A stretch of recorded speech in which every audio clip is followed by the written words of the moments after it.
I be on it all night, man. I be on it all day. Straight up pimp. If you want me, you can find me in the A. I'm on it, I'm on it, I'm on it, I'm on it, I'm on it, I'm on it. Hello and welcome back to another exciting podcast episode of American Pylon. Your host here, Will Mehall, joined by my counterparts James Thomas Fanning IV, Tyler Combs, and our producer David Grayson behind all of the tech making all of this possible. We've got a lot to talk about today. Obviously, a recap of the Georgia versus Kentucky game and a great showing by the Dogs. And then, of course, looking forward to the Auburn matchup to come this weekend. But before we get into all of that, I want to give a shout out to our partners at In We Go. We've talked about them about In We Go on this show before. But for just $30 a month, you guys get unlimited access to events in and around the city.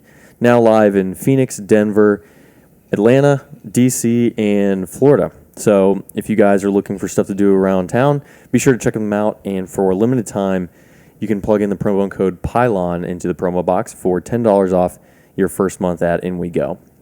So a lot to talk about today, and I want to get started by talking about, something light like the election and religion. Okay, great. Yeah. Let's run it. We are broadcasting on the eve of the election, but we've got a lot more fun stuff to talk about, and that is what happened this past week. Isn't it the night of the election? I guess it is the night of the election, not the eve. But we're not going to talk about it. You understand what eve I wasn't going to call you out, but hey. Well, it doesn't matter because we're not going to talk about it anyways. We're going to talk about UGA versus Kentucky and what we saw this past weekend. Now, I think that just by looking at it, now I actually stayed in town at my house and boarded myself in my living room to watch this game. So I think I had a pretty solid look at it. What did you guys end up doing for the game? Yeah, for the record, Will ended up at his house by himself after calling me to see what I was doing for the game. Didn't sound that Didn't like enticing. that offer, No. and didn't sit by himself. So Exactly. I guess I'm either that boring or the company I was keeping. And for those of you listening that were here, you know what Will thinks about you. So there you go. Anyway, Well, no, I knew our friend Ed Freeman from State Farm was in town, and I didn't think I could get that rowdy. So we had a good time. I would imagine. We had a few more folks, but no, it was a fun. We watched the game here, so we took it in with some Auburn fans here to watch too after their surprising comeback win over, I guess, A&M. I did not realize that was Kentucky's only loss this year was to A&M in overtime. So That game pretty went to strong overtime? team. I didn't know that. I knew that was their only loss, but I didn't know it. Yeah, so that's exciting. But yeah, we watched the game here. Nothing too drastic. Didn't go to a watch party. I think we stated on last episode that some of us typically like to watch the game, listen to the game, not so much get lost in the social aspect of being in public, which may make us losers. But I'm committed. So That's why I sat alone. Jimmy, where did you watch the game? I watched it on West 6th Street in Austin, Texas. I went out there with our buddy Vegas Eric that we had on the podcast earlier, and then my friend Matthew from high school. And then my dad was out there, and then one of his buddies that he grew up with, and we went to the Titans Cowboys Monday night game, obviously on Monday, which was last night as of this recording. And we won 28-14, and Marcus Mariota, was amazing. And it might be the best quarterback of all time, and the Titans are 100% back. Okay.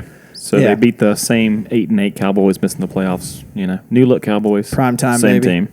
What was your impression of the stadium? Because I have always wanted to see it. Obviously, being a major landmark amongst the NFL stadiums. What was your impression? Yeah, I was really impressed with it. The thing that I would say, first of all, I liked it better than the Falcon Stadium, which surprised me. I thought that the Falcon Stadium, just because it's so much newer, would be a little bit nicer. But one thing, and we have talked about it on an earlier podcast, that the Falcon Stadium and then the Braves Stadium, also when you're just looking at Atlanta stadiums, I think they did a really good job building it to give you the best overall game day experience, because there's a lot to do besides watch the game. If you're bringing people that aren't as interested, or you have little kids with you that can't focus for the whole game or whatever, there's a lot going on at the Falcons Stadium.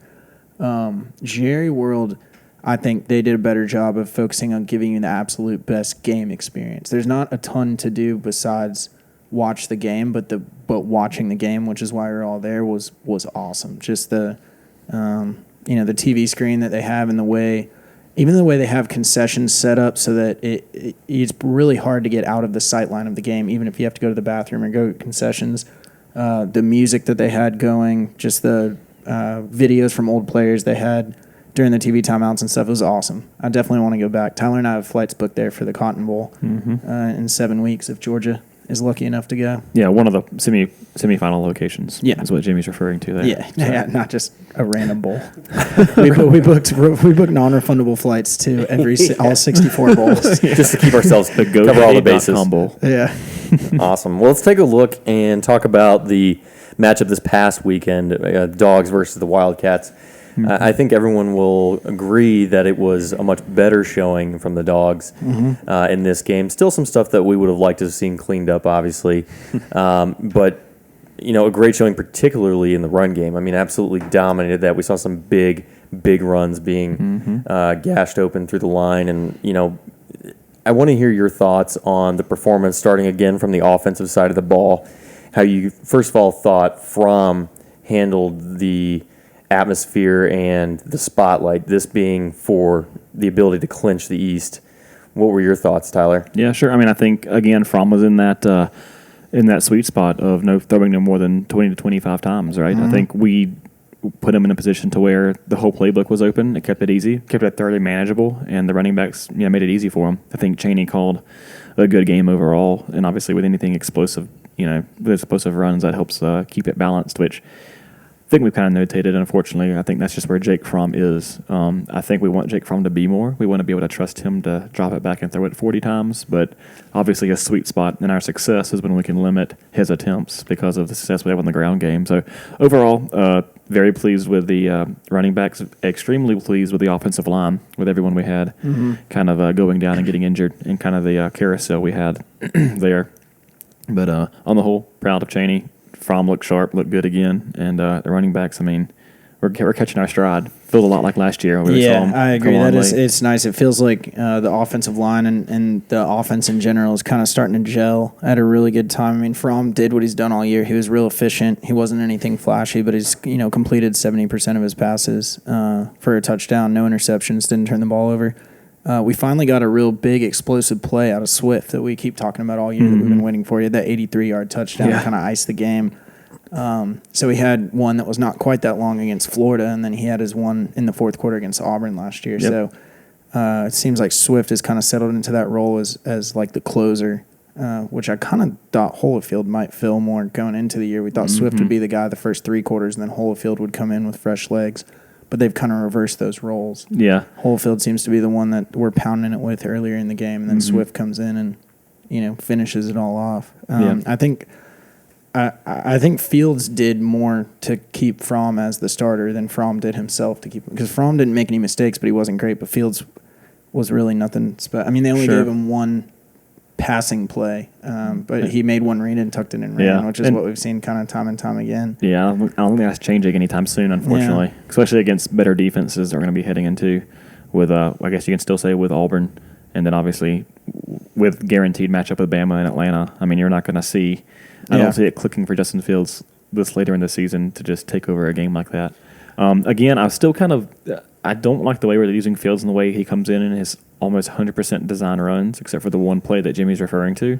That I'm okay with. I was extremely impressed that we left him in there on that 3rd and 9 play, and he picked it up. Whereas that's still using him as kind of that battering ram piece. That was a tough run, and that was a – put your nose down and go get it and fight for those yards. That was fun to see. So as he fills out in his body and kind of matures and everything, he's going to be a weapon. I mean, we knew that, but just seeing a freshman who is still kind of light in the britches for just being so young and new on campus, that's going to be an exciting piece to have for sure. Yeah. I also was proud to see that Fromm actually picked up on one of the zone reads and he actually kept the ball and ran it himself. Yeah. That's one thing I don't know if we're telling Fromm not to do so, but it's kind of nice to see him at least let us try it and see if their backside is going to stay home and defend. He did that against Tennessee last year. I think he had 2 rushing touchdowns. And that was kind of the game we were all looking around like, oh, Fromm he's kind of sneaky athletic. I mean, he's definitely a pro-style quarterback, a pocket passer. He's not – nobody would mistake him for a dual threat, but he can get it done when the defense, just gives it to him and dares him to run it. Well, I think it's funny how fast this dialogue changes, right? Right after LSU, everyone's exactly. It's a wild ride. And now we're like, well, Phil's a play, whatever. That was what 2 weeks ago. Yep. 2 weeks ago. Welcome to Georgia football. Welcome to the entire Georgia fan base. And I want to give myself kudos for that. I said, I didn't want to jump on the jump off the Fromm train yet, right? Until it becomes a habit, until it becomes something you see week in and week out, or maybe every other week. There's, you can have one bad game. It stinks. It's unfortunate. It's nice to have the luxury of a Justin Fields waiting behind to even have the conversation.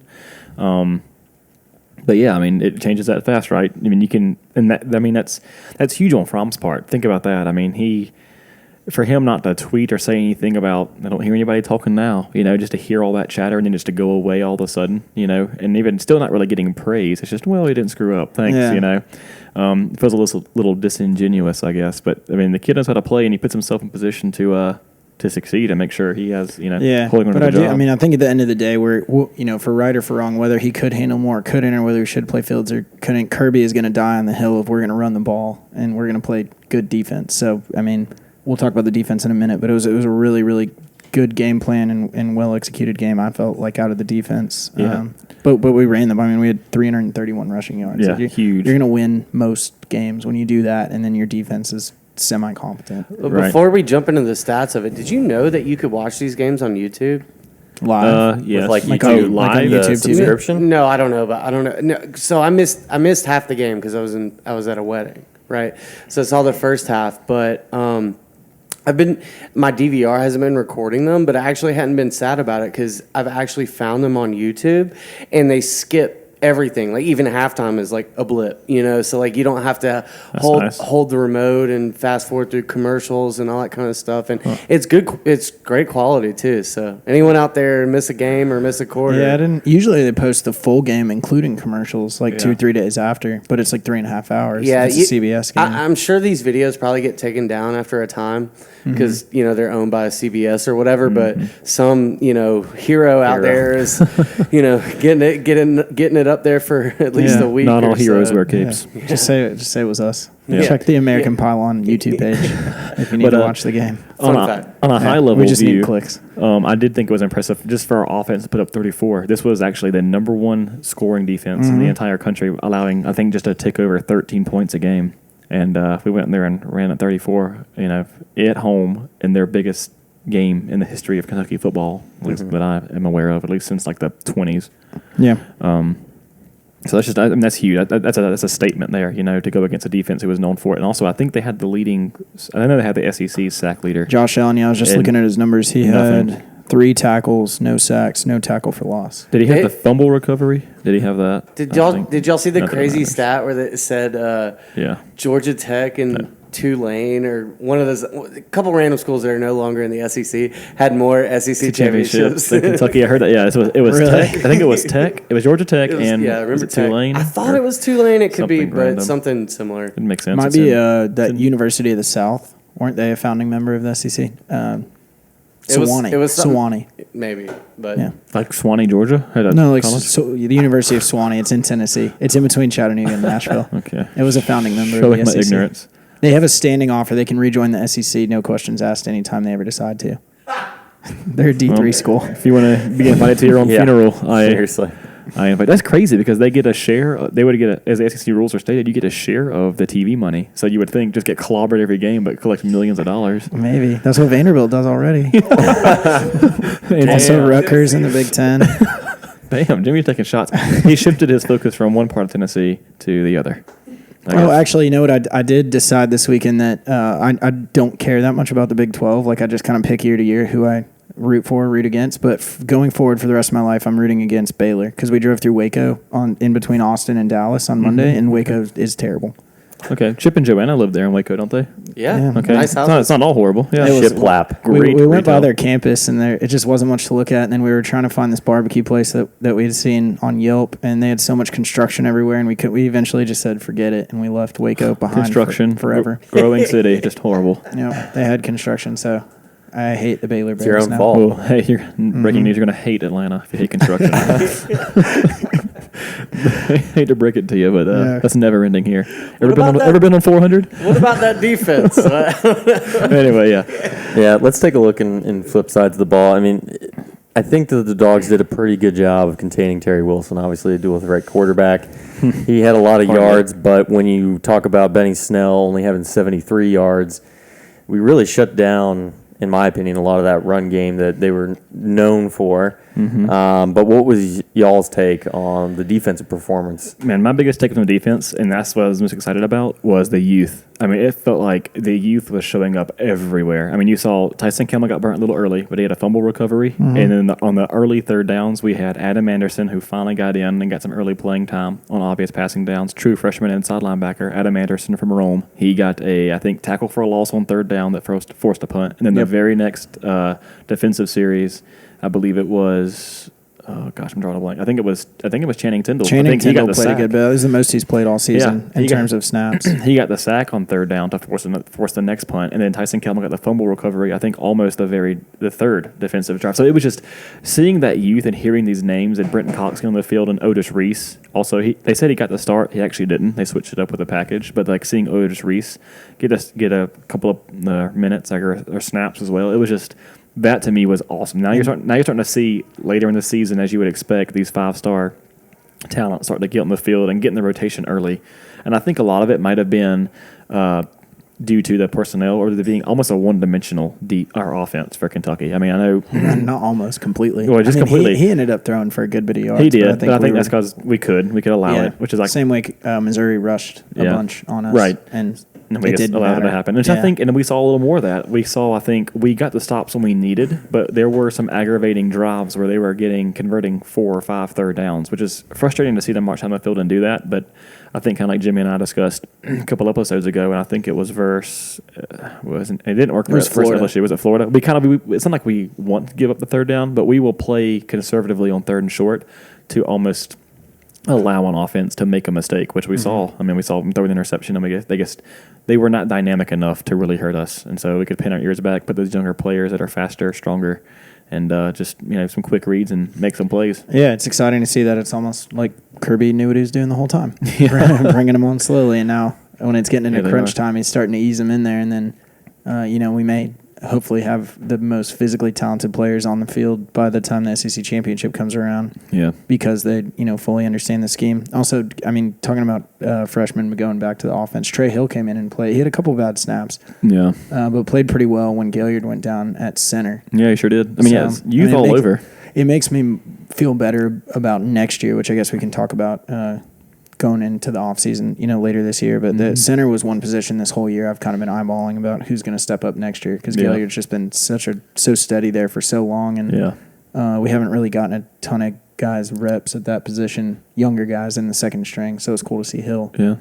No, it is. I mean, I totally agree with that. Per Jimmy, he's just going to switch it up back to offense when we're talking about. We're talking about totally freshmen. anything. Let's just go ahead and jump into the 2019 Alabama LSU. we're gonna Let's get do there. our 2019 season preview. Yeah, but I'm super excited about the defense and where it's trending. Obviously, I think our defensive line's playing stronger. You got Jordan Davis coming in there, Devonta Wyatt, and he came back from injury. You're starting to see a lot more of that rotation to help out. And I mean, obviously, DeAndre Baker is almost like nowhere to be found. I mean, I think there was a couple of times they even showed when Kentucky was in the red zone, and for some reason, maybe I couldn't hear the game at that time, but they kept flashing over to DeAndre Baker and who he was guarding, and it was like, well, that guy's not catching the ball. Yeah, I mean, it's just they don't even. Yeah. So I mean, you need 2 good wide receivers to have a chance to throw on Georgia. Because I mean, DeAndre Baker is just going to shut down. And to that point, Tyson Campbell was getting picked on. You saw that, and it's not like he's getting beat. He just. It's not there yet. You can see the youth, but the talent is there. You can see the youth. Yeah, he's in the right position most of the time, and then I guess he's learning how to read the receiver's body language at the last minute to reach up and knock the ball down or anything like that. Yeah, I was impressed with his and the secondary as a whole's adjustment to almost come down and help stop the edge. I think we saw earlier in the game, Benny Snell kind of got out to the edge and kind of was able to get some success, which we've seen versus other teams, or what other teams have been able to do against us when they run the ball. But I thought we did a really good job to adjust on the fly to really prevent the edge from happening. Yeah, and then he'll stick his nose in there and run support. It's kind of fun to watch. And that's how we got the fumble recovery too, just in there. So I mean, it's exciting. I mean, just to see the way the team is trending, obviously, is exciting. And then having Monty Rice back is huge. He seems to be a big boost to I guess to our linebacking core. Yeah. Natrez Patrick still frustrates me. He's not good. Him and Juwan Taylor shouldn't really be playing very much. I mean, I think that we should be starting Rice and Crowder right now, and then easing Tindall in as quickly as we can. It's just crazy because here you are talking about, hey, take our seniors and toss them. You know, not toss them. Obviously, you need the depth. And you need I mean, that. they've been You need- recruited over that. the rest- That's yeah. what Kirby said he was going to do when he got here. Yeah, it's just crazy that's kind of what the hand we've been dealt, or what Mm-hmm. we've kind of what it's turned into for our linebacking core. Speaking of just new coaches coming in and recruiting better talent than what's already on campus, Tennessee beat the University of Charlotte or UNC Charlotte 14-3. I think I saw that. Yeah, I saw that They've had a score. program all of 5 years. 5 years? Yeah, 5 years. And Pruitt said afterwards that he felt like the talent level on the field was comparable. Wait, that was last weekend? Wow. That It was this weekend. 4 days ago. Yeah.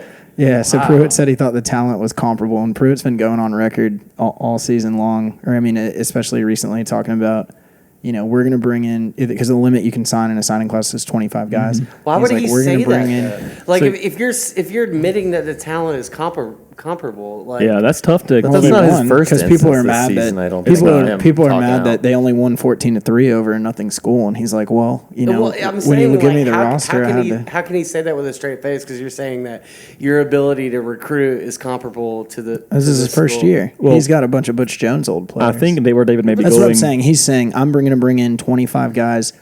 This class that day one will be the best 25 guys on the roster. I or think what something David's to that saying effect. is, Mike, how can you, maybe what you're trying to say is, how can you keep your locker room and motivate your guys when you're sitting there telling them, which truth is the truth, but still, there's a little bit of a game you play there, right, with words, with the coach saying, yeah, I clearly have a lackluster right here Yeah. in my locker room. How do you still motivate those guys every day during practice and to go execute that's kinda your what I'm plan getting at, like- and still, I Yeah, get I don't- you. That's like a Georgia telling a Mercer or a Georgia State, like, well, those guys were, comparable, and it's like, Yeah, that's how? a good parallel. I'll tell you what, you'll never hear Kirby say that. Kirby wouldn't say it's not comparable. He'll just say, we played like dog crap. He would call Right, people which out I think is publicly. a better. Yeah, I would think so too. I mean, Mike Johnson. Do you ever listen to him on SEC Nation? I think it's called. He played for Oh, Alabama. yes, He was- yes, yeah. yes. He played offensive line, so he's signed under the coach at Alabama before Saban, Shula, yep. and then he played for Saban. And he said Saban used to call specific guys out during practice and say,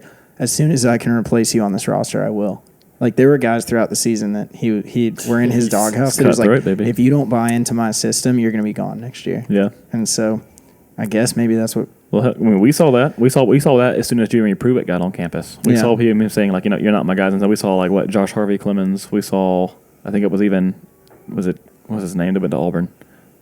We're getting a lot of noise in the background. Yeah, we got some background noise. I We think Reese is tearing down a movie up there or something. Maybe we're being too loud for Reese. But, yeah, you see that with coaches, right? They come in, and maybe we're getting on a tangent here. But, yeah, I mean, that's encouraging to hear. I mean, I think you want a guy like that, right? You don't want a guy to come in and say, okay, I'm okay. You want a guy to come in and just be hard-nosed, and this is my way. It's proven, it's successful. And obviously, you have to back that with something, with some success, with some track You got to record. bring in the talent, I guess, after Yeah. that.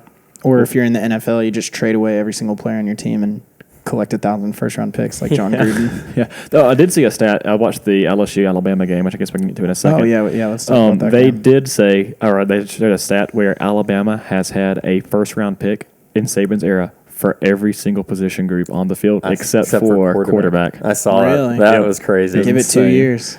Yeah, I mean, mean- give it 1 year if you could leave now as kids. Yeah, I mean, it was a like- shooting scene.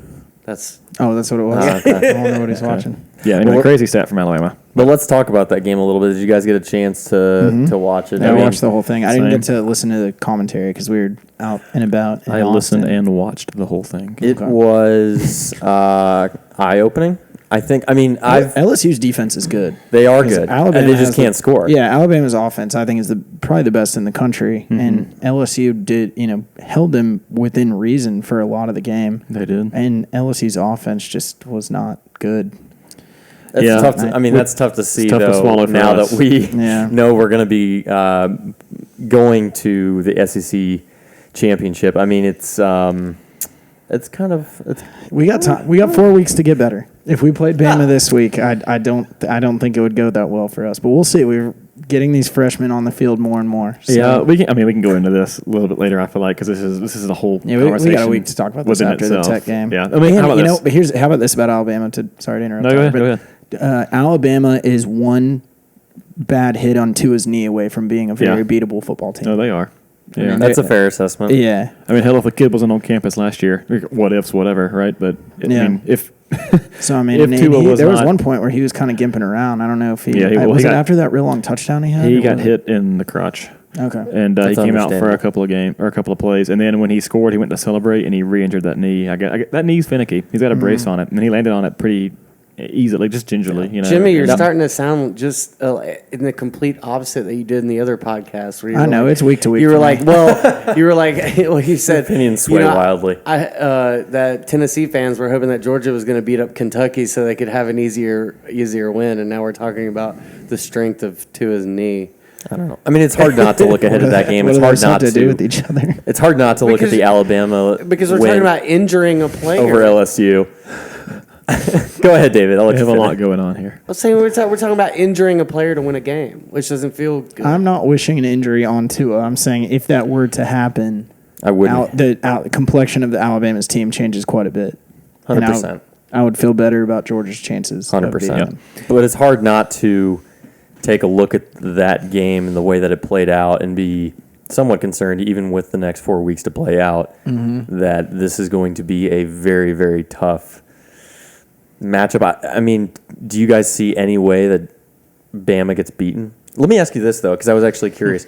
If Georgia were to somehow lose to Auburn but beat Bama in the SEC championship, No, No, I think Bama that- goes automatically. we wouldn't go. Yeah, I think we would be eliminated. I don't know what would happen in Bama. What do you think would happen with I that? bet We they could would be we could be one of the first teams left out. I bet they would still go as the 4 seed. Maybe Oklahoma. Does Oklahoma have? Because the way you're looking right now, it's going to be. I know this is a tangent, but I was yeah. just thinking about this earlier, so- and I'm So if kinda Bama, curious. if Bama were to lose a game, then you're going to have Clemson, assuming these teams went out, Clemson, Notre Dame, Michigan, and then I guess it would be Oklahoma and Bama, trying to get that Yeah. last spot. And I still think at that point, because Bama never loses big anyway. As pride for a Georgia fan, yes, we beat them, but they're still probably one of the top 4 teams in the country. And I think you have to look at that. All right, Yeah. they lose one game, their conference championship game, which is already going to be one more game than Notre Dame's going to play. Yeah. And they've been great all year. So it's The way I think it plays out right now is Georgia has zero margin for error. We need Yeah. to win out or else we're not getting in. So that doesn't matter. So if you're a Georgia fan, you're just saying we got to win every game, but you're also rooting for Clemson, Notre Dame, and Michigan to win out because if we beat Bama in the SEC, I want their season to be over. yeah, they're going. 'Cause They're gone. We're going. Yeah. It would be hard to play to beat them twice in one season. So Yeah. the nightmare would be us beating them in the SEC championship, and then Notre Dame loses to Southern Cal or Michigan loses to Ohio State or whatever, and Bama sneaks in that 4 seed, and then we have to play them again in the national championship. Yeah. It'd be, So you think pretty if we much won impossible. out, then beat Bama in the SEC championship, there's absolutely no way that they could find their way back in? Just that not conversation. if Depends on the other teams. If Michigan, everybody else went Notre out. Dame, and Clemson went out. out, But yeah. if any of them lose, I think Bama would be the first team to slide in there. So that's why Yeah. we as Georgia fans need to root for those 3 teams. Yeah.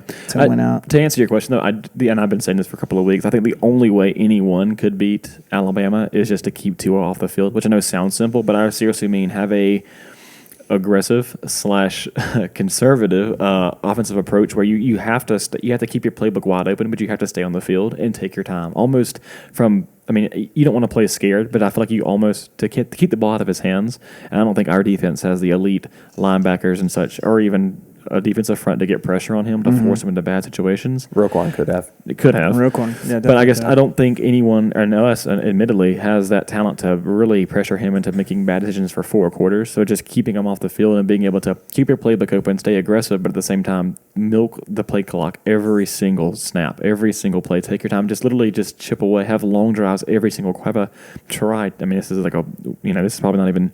Doesn't even sound informed for a football fan, but almost try to have like a 7-8 minute drive every quarter. Yeah. Just extremely to limit limit him. the less times Tua touches the ball, Yeah, the better your chances are beating Bama. And that's just the only way because no one's beating that kid. I think Jimmy even said it. I think they have 5-star wide. They have They have at least 3. Five-star wide they have 3 receivers, that yeah. start. They probably got ones not Yeah. starting that I don't even know. So about. they're just loaded across the board. You can get in a shootout with them, but no one's done that yet. And if you do, no one's been able to, to outscore them. So that's the only way I see is to literally just take their offense off the field and just, play a boring, scrappy, almost old Alabama style game, which is what they used to do, right? They used to, if Alabama, let's say, even versus an Auburn in 2010, not that they won, but you just try to keep Cam Newton off the field, just grind it out, run it, not be an exciting offense, but just try to keep an explosive offense off the field. We got to try and out Bama now that they're no longer Bama. Yeah. In the way that they play Yeah. offense. Yeah, there's something else. We should now. probably talk about Auburn a little bit. We though. probably should. Yeah, because that game's 4 weeks away. Yeah. We need We're to going focus on a on. We tangent still there. got. I we think still, Will put up the box score for the Notre Dame game, so I think he wants us to talk. Well, about I was Notre Dame. just looking at it and I was curious. I mean, I don't know if you guys watched the game. They didn't. I mean, Watched a little bit of it. Northwestern hung around for a while. They did, I mean, yeah. Ian Book played really well, but I was not overly impressed with the way that the Irish played, and I think that there's probably going to be. I don't think that they're going to lose for the rest of the season. I think the last test they have is USC, Yeah, but I don't think that they're going to have a good showing in the playoffs if they. I agree with that. Lock We're it. we're rooting for them to get into the playoffs to hopefully yeah. keep Bama out if we manage to get in. But I think For sure. I don't think they have a chance in the actual playoffs. Yeah, I mean, they're really the only thing they hang their hat on. Obviously, when we go back to it, is their win over Michigan. I mean, that's the only team that that's still a great win though. But I think Michigan's kind of they weren't the team they were at the beginning of the season where Michigan's they a are better now. defensively version of us. They're kind of hitting their stride right now. Yeah, That's a so really they good were defense. they were very lucky to get them early in the season and get that win under their part of belt. it. So I mean, a lot of it is timing, but I don't want to go too far into it because I do want to get to the Auburn matchup, but Yeah. certainly something to keep our eyes on as the season progresses and as we get down to the wire here. But yeah, so we'll talk about the Auburn matchup coming up, but I want to give a shout out to our friend Ed Freeman, State Farm. If you're like us and you're accident prone, then you're also like us and you seek out the best coverage. And that's why we all rely on Ed Freeman for all of our insurance coverage needs. I've said it before and I'll say it again. Ed Freeman is certainly the best insurance agent in the state, if not amongst all of the Bulldog faithful out there. So bigger than the Nebulas. it is. That's right. Bulldog That's Nation. certainly more important. So Yeah. whether you've got a boat, a home, a car, or a life, be sure to check out Ed Freeman for all your insurance coverage needs. So let's look ahead to the matchup against Auburn and what we see. Now, let me ask you guys this. Who is going to Athens this weekend? I am. all of us almost. All right? of you? David, you going? Half of us. Yeah. I will not be making that trek. I'm actually heading up to Asheville this weekend. But we definitely will be watching the game. So we have some festivities planned for that. I wish this is the one that I had that was in Athens that I really wanted to go to. But I'm going to enjoy watching it nonetheless. What do you guys see from the Dogs going into this week? Because this is certainly not a gimme, regardless of how difficult a season that Auburn has had from when it started to where it is now. How do you see the matchup coming up this weekend? Well, they had 19 yards rushing against Texas A&M, so which is really not a hallmark of an Auburn team. I mean, Gus Malzahn. Or any football Or team. SEC for that matter. Yeah, that's. But I mean, I haven't watched a ton of Auburn football this year, but I would assume they're not very good at running the football. Well, so they're averaging 155 yards a game. Okay. So Total? not great. Oh no, that's what they rushing. average Oh, it's per like, game. Jesus. That'd be bad. It's impossible. Yeah, seriously. In that case, we could beat them 3-0. But so I would imagine that the thing that Kirby tries to do is try to take away what you do best, make you play left-handed. So I would imagine we'll be trying not to give up that deep play to Stidham because he's still got some speedy receivers out there. Some guys that most of them were Georgia leans or were involved in being recruited by Georgia. So if you follow Georgia recruiting, you tend to know the names of a lot of guys on Auburn's roster. So I think we'll play a Missouri-type defense and maybe, give up a little bit of rushing, maybe a little bit frustrating to watch because we may give those rushes in chunks, but then really kind of shore up inside the red zone and ideally if we play our game and not give Stidham any deep shots. Yeah, I was gonna say I don't think Stidham's known for taking deep shots this year. I think a lot of their passes have been behind the line of scrimmage. I was trying to find, let's see, I should find this year, but I guess from the little that I have watched of Auburn, I guess it's a lot of yak for their wide receivers. Now in that comeback versus A&M last week or this past weekend, he looked good. I mean, he was flinging it down the field and moving the ball. They moved the ball when they needed to very well, kind of like what we do in our 2-minute offense heading into half. It tends to click for them when they absolutely need it to. But my concern there is how shaky or inconsistent our secondary has been as far as coming up and approaching the edge perimeter runs and those check down, those passes by line of scrimmage, the kind of the wide receiver screens, the bubble screens. We've kind of shown some inconsistency as far as tackling and taking good angles from Richard LeCount and J.R. Reed. J.R. Reed, thank you very much. Yeah, they haven't been as sharp as they were last year, so that kind of worries me. I can see them kind of exploiting that, and then also I think maybe Auburn's playing for Gus Malzahn's job. Maybe they're not. That's just kind of a dangerous Auburn team to play against. At the same time, Auburn has never fared well in Athens under Gus Malzahn. So, Yeah. I trust Kirby, and I think our atmosphere is going to be electric. This is the last conference game. It's a night game, thank God. And I think it's just going to be wild. It's going to be rough for Auburn. But I still think they have enough talent to make it interesting for sure. And here's a stat of the 259 yards that what's his name, Stidham had passing. Darius Slayton had 8 receptions for 107 yards, so not quite half of them. So what we talked about, you trust DeAndre Baker to take away their best weapons. So if we don't have him shadow guys necessarily, but if you imagine we're hopefully not going to get, I would imagine they'll scheme to try and get him matched up on Tyson Campbell, but they can't do that every single play. So, if almost half of their receiving yards are coming from one receiver, and we have a corner capable of basically shutting down any receiver. Right. That makes me feel even better about that. So, I think the thing we need to watch for is those short passes, getting the ball in space, and then make sure our linebackers and our safeties are not missing tackles, which has been a concern this year. Right. Yeah, I guess that to me that doesn't feel like it's DeAndre Baker's game, right? Is to play that kind of behind the line of scrimmage stuff, which I don't know. Maybe who was it? Who was a leading receiver? Who'd you say? Darius Slayton. Slayton. He was a I should Georgia know that. lean. He You remember was- that yeah. name? I remember him last He year. committed to the University of Auburn. Were his words Yeah. on signing day. So I guess I don't know. That doesn't feel like Baker's game, but again, he's done such a great job, and I think in 2 years, DeAndre Baker hasn't had a single touchdown thrown against him. Really? Is that right? Yeah, I think that's what the stat is. Oh, Maybe I believe totally off. that. We'll Yeah. fact check that. We'll Yeah. we'll No one reference fact check that on the that. next That podcast. is Yeah, fact. actually, just take that. Just take that at face value. It's true. I was trying to look at Stidham's. I can't find Yak on this really quick look up here. Yards I after don't know. carry for any moms. Catch. out there Yards after listening. catch. Catch, yeah. Sorry. Whatever. Yeah, Yak is yards after catch for the Also, stat. yards after contact for running backs. That's Yeah. actually kind of confusing. I never thought about that. Yeah, it goes for both. I guess you just figure it out based on the context. Yeah, high football IQ there. But Yeah. I'm looking forward to it. I'm a always student love, of the game. I always love this game. I grew up a diehard Auburn fan, admittedly, just because my dad went to Auburn. So I was all into it. So it was very near and dear to me. As I've grown away from those evil ways and become all dog and committed to the G, I've definitely been on the right side of this rivalry ever since. It has been fun to watch Kirby kind of own it. I guess. And I also think last year, even though we got revenge versus Auburn in the SEC championship game, I just don't. I can see us wanting to give them a proper homecoming to Athens, to really make sure we don't.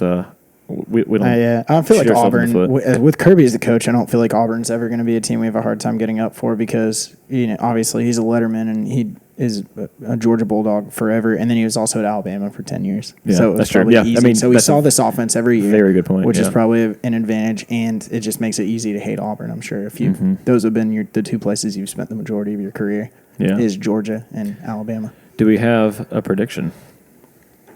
Will, you want to start this one out? How about a prediction and an Because, I MVP? Hey, wait, do you have our score predictors for Kentucky? Let's I do do. that. So, the Kentucky score, the final score was 34-17. Mm-hmm. Okay. I went 35-21. Okay. Jimmy went 24-13. Yeah, it was a higher scoring game than I Then thought. it was gonna David, I think, went 34-20. be. Oh. All So well right done. on the nose for what we scored, and just 3 more points. David's not even smiling over there. He's No, just he's looking not. at He's us like, like, yeah, I'm the brains of this podcast. I don't know why you guys are surprised. Yeah, So- I knew it. I felt it. Yeah. So I've seen it. there you- so good job. So let's go with. How about this? Before we go with a prediction, the over under, which I had up here, not over under. The Well, should we talk the about line was 14. Our offense versus their defense a little bit? I don't know that much about their defense, but Sure we can. So I know their defense has Derek Brown, who was tough to play. He seemed to be in the backfield versus A&M constantly, especially late in the game. Yeah, he was a wreck. Also a 5-star late commit to Auburn. A late And flip. then What, he didn't flip. I He was guess. never committed to Georgia, Yeah. but he was. That he scorned us. Yeah. I think our friend and listener Sawyer Page saw Derek Brown in Athens on his official visit, and Sawyer went up to him and said, "Don't come to Athens, War Eagle. Go to Yeah, that's Go pretty to savage Auburn." on Sawyer's part. Yeah." So shout out to Sawyer for swinging the kid and convincing him. So I guess what to expect. I think it's more the same for us, right? Maybe a little bit of a throw to open the throw to open the run. Yeah, I just agree with because that. they're going to sell out and try to do the same thing and think it's one-dimensional. And I think we're kind of getting to Fromm's rhythm, and people are kind of being eased back into we can trust Fromm to do that. I would love to see Mikol get into the game more. I know we got to shorten the bench and only give it to so many folks. Holloman lately. Holloman is turned into a machine, man. He's exciting to watch. He's almost automatic, and the way he goes and grabs the ball with away from his body. And we've been hearing that about him since he was in watch. high school. It just took him a while to get on the field. Well, he dealt with a little bit of injury last year, and I think he had a hamstring or knee, something to that effect, to where it kept him out. And then obviously we were kind of deep last year with Javon Wims and such, and it just was hard for him to get on the field. And now he's turned into almost the go-to, the kind of the guy you can lean on. I haven't watched it really hardly any Auburn this year, but what I've seen is that their defensive line is definitely their strength, and then it tapers off pretty quickly as you move down the levels from there. So I agree, getting the ball out quick to Mikol in space could be pretty deadly, just based on our strengths and their weaknesses. Sorry, we're all. I think that's a good point. We're all laughing because Reese is watching a movie upstairs. Some sing-along background noise or something. I don't know.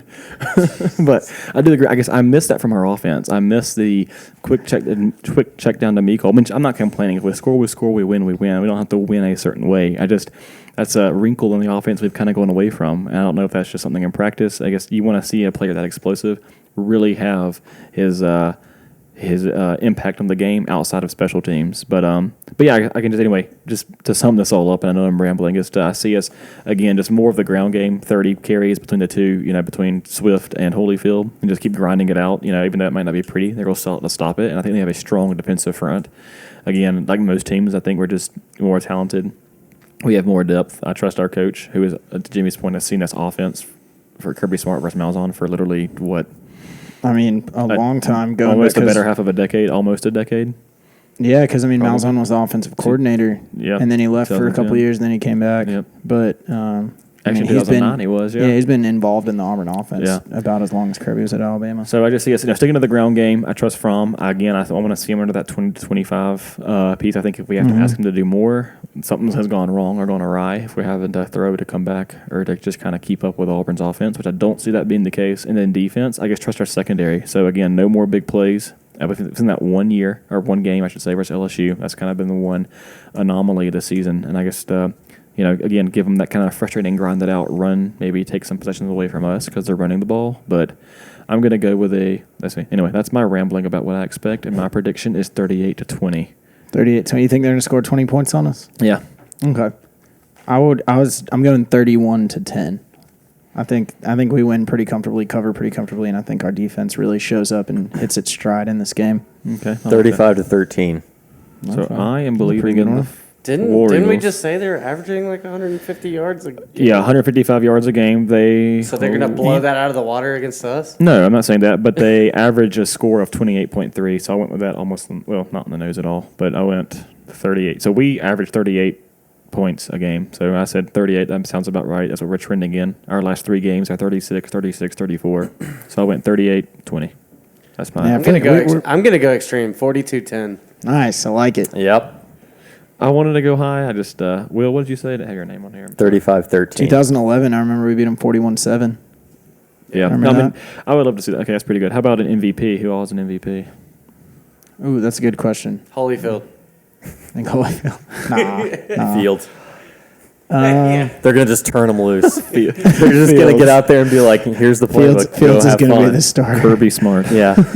Yeah. In a wild, unpredictable Kirby move. Smart is always the MVP. Yeah, no, I love Kirby. Yeah, so I'll go Swift just to go opposite of Fields, but it's got to be a running back. I think that's going to be our game plan is we're just going to try and pound it against them. But Okay. I'd like to see like Mikol. I know Tyler will go Mikol. Swift, Holyfield. Well, I still think we're going to grind it out. So on offense, so it's hard not to go. Obviously, I'll pick the 2 guys that are going to have the ball in their hands the most. So we predict. I'll go on the defensive side. And I obviously can't go DeAndre Baker because I don't see it. I'm going to say. Just the whole defense. No, I'm going to say Ledbetter. It's going to be Jonathan Ledbetter. Oh, okay. Breakout game. Yeah. I see him. I don't know. I'm just I'll take the 2. Jay Hayes. Yeah. 4.5 I'll say sacks. Jonathan Ledbetter. Why not? Maybe a couple of sacks. Really. How about this? Actually, versus Kentucky, we got 4 or 5 sacks. We did get 4 we sacks. We halved our season total in sacks in one game. That was fun. So I wonder what we did differently that we got those sacks. I mean, because like our game is not really. We don't ask our defensive linemen just pin their ears back and go do that. That push was there. I mean, I think again we got them into because they're so one dimensional. They were in a lot of third and longs, and we were able to pin our ears back and put the Adam Andersons, the Channing Tyndalls, the Brenton Cox, and they just let them fly without thinking. Rice and Ledbetter both had a sack. I'm gonna go with Isaac Nauta. Oh yeah, I think he's going to have a couple like touchdowns. He had a touchdown this past game, and he had one against Auburn in the SEC championship. So I'm excited. I'm really hoping that we get to see a statement game out of him. That's a good call. Why did I go with Jonathan Ledbetter? Too late. No takebacks. Who else? I'm looking up our sacks. I was trying to be edgy. Brandon Cox had a sack, and Channing Tyndall had a sack. I was trying to be edgy. I'm sorry. The freshman punter, whatever his name is. Jake Camarda. That is placeholder. Nada's a good pick. That's a sneaky good pick. Yeah. Nada seems to come on in the 2-minute drill. That's who Fromm loves, which I love to see as well because I don't think he gets enough love and attention. I know people have said stuff about that, and I don't care. Again, I don't care who you pass it to and who gets the ball. Winning is winning. Scoring is scoring. I don't have to see someone do it to be happy with it. But it is kind of fun to see someone who was so close to Jacob Eason, Nada and Eason. They were kind of documenting how close those two kids were. They were real good friends. And it is and Cleveland too. To see Nada and Fromm to build this rapport and kind of be his go-to guy in that 2-minute quick hurry up, And it's been fun. That's a good pick. I should have thought of that. I'm hoping it pans out because I've enjoyed watching him this season. And he's been getting some love for real. I mean, we need like gift cards. Yeah, we do. Little $5 gift cards for the winner. For whoever's right. We'll set up a GoFundMe from our listeners. You guys can donate a prize that we'll just give to ourselves. Might just be more effective to do it ourselves though. But anyway, so does that wrap up Auburn for us? We got anything else to say about that game?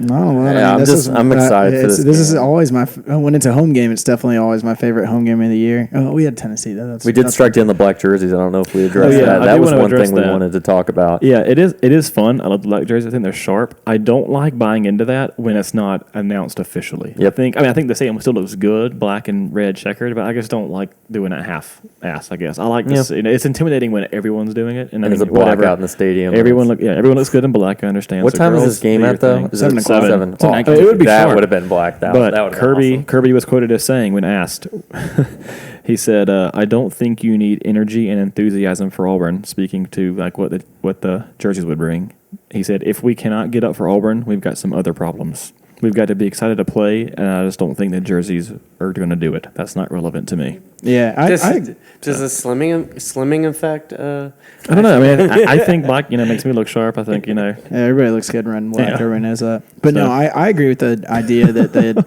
it's kind of gimmicky, and we're getting to the point talent-wise, and we want to be a program that we shouldn't need gimmicky stuff to win big games. But I wouldn't mind if we did it like every other year. So we picked one team that we all, whether it's Georgia Tech or Auburn, since those are both later.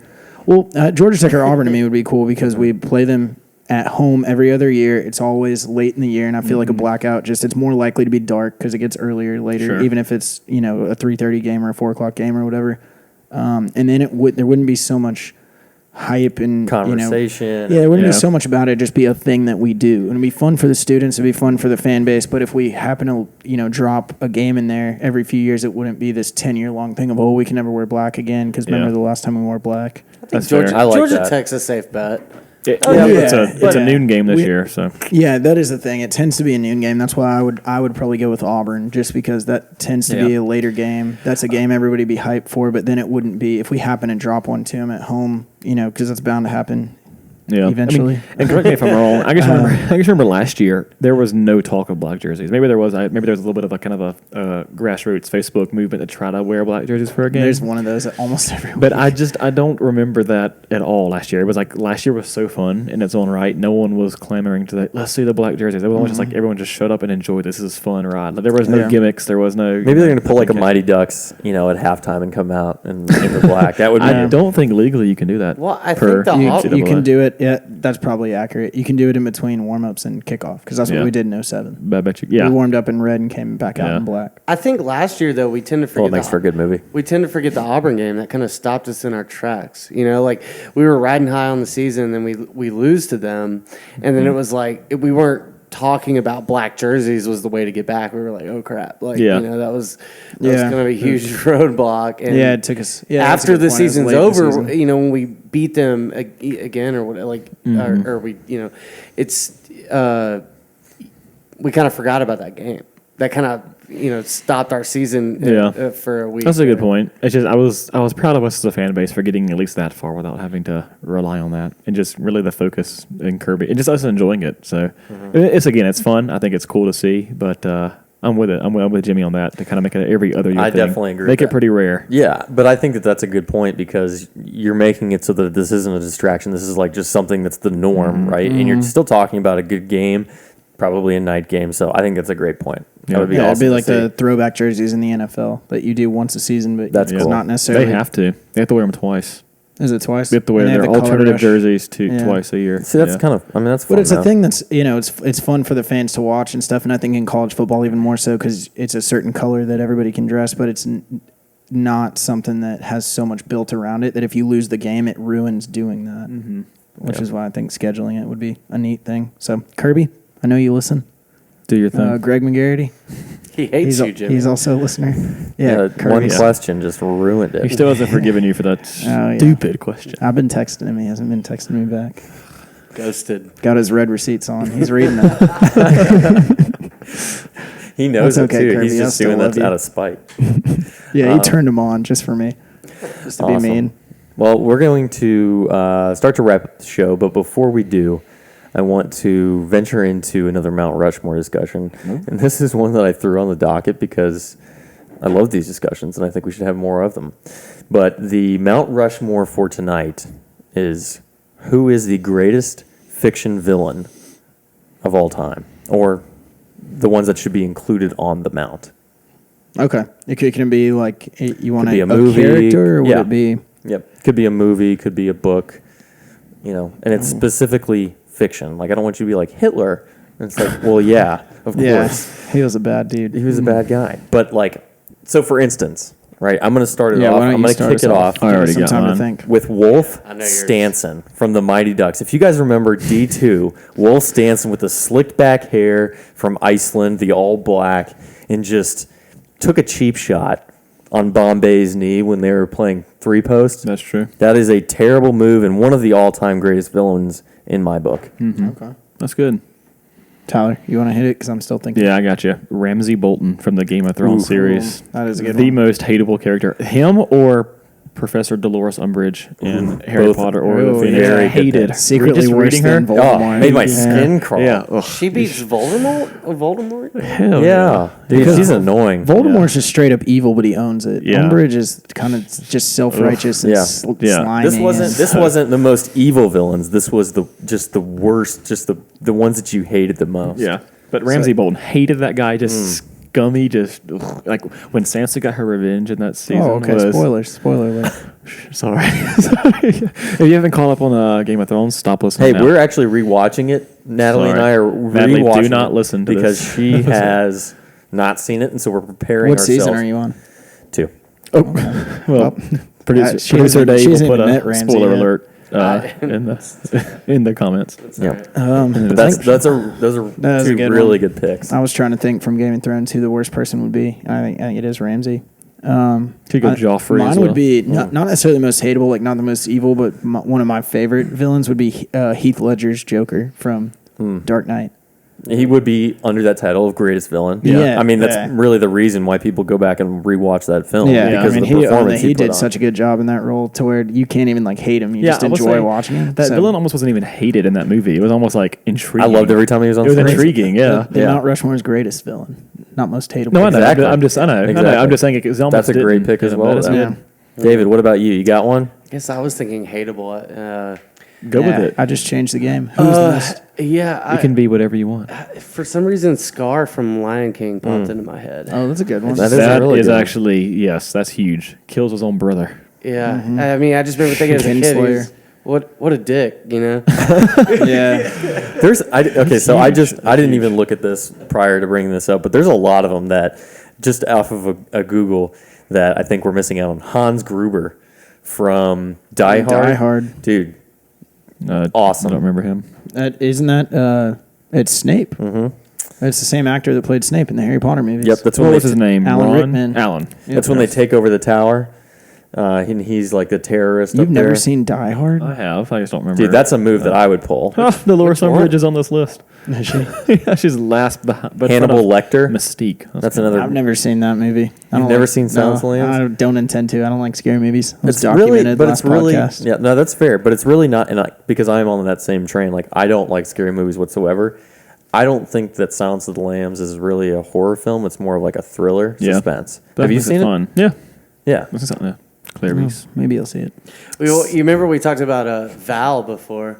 He was Yeah, another Val and great- Puffin was bad, but see, Val didn't kill anybody, so Dude, Sauron. he was just money Lord of hungry. the Rings. Sauron, I didn't like Sauron because he was absent from He the was just entire a series. giant flaming eyeball, yeah, right? It was ridiculous. Yeah, I mean, now I think the orcs and their whole entire army in the land of Mordor that was intimidating, and the Nazgul. I'm nerding out right now, but Thanos. that stuff. I was never a big Lord of the Rings guy, so I don't understand any of these references. Thanos from Thanos all of the was a Rings. very- Thanos is lazy. Actually, no, Thanos is Thanos cool. is the Superman of villains. I like how they have pitched Thanos as almost this. Not even it's a gray area. It's almost like this is just my view of the universe, and I think I'm saving the universe because of my experiences. And if I eliminate this, it'll Yeah. solve That's what I was the gonna say universe's about issue. in Game of Thrones. If you read the books, he does a really, really good job of there's shades of gray even in the bad guys, except Ramsay is just Yeah. pure evil. So, yeah, I mean, I he's- like that about. yeah. I kind of how they pictured of Thanos at the end of Avengers. If you haven't seen it yet, of Infinity War, the way that ended, I was like, oh, I just loved it. I thought Yeah. I was like, that was the best ending they possibly Yeah. could have come up with for that. So they Darth did a good Maul. job. Darth Maul was also on here. Darth Maul is pretty good. have- Bellatrix Lestrange. I hate That's a big Bellatrix, but I guess if you're from the Longbottom family, you kind of hate Bellatrix. Boba Fett. Man, this is Boba just Fett a is gold not- mine. Boba Fett's a cool villain. Who says Alien. Calvin Candy, the guy It's in from Django Unchained. Django. Yeah, he was a good villain too. It's a good There's movie. a scene in that movie that I'll show it to you afterwards. That movie gets me. It's fun. There's some weird ones. I'm gonna have to say Bowser every time you play the original Mario game. Yeah, Princess Peach. She's always in a different castle. It's just like kidnapping her. Or Newman from Seinfeld, apparently. He's also on. Newman is a Newman. villain. So, yeah. All right. Well, we want to say thank you to all of our viewers and Scar. listeners. There's Scar on there. There is Scar from there. Nice. Good pick, dude. But we want to say thank you to all of our viewers and listeners for joining us this evening. Be sure to like, subscribe, and share. You can find us on YouTube, iTunes, or Spotify. But from all of us here on American Pylon to you guys out there, I want to say thanks again and go dogs. Go Go dogs. dogs. I be on it all night, man. I be on it all day. Straight up pimp. If you want me, you can find me in the A. I'm on it, I'm on it, I'm on it, I'm on it, I'm on it, I'm on it, I'm on it, I'm on it. Time and time again, I gotta turn back round.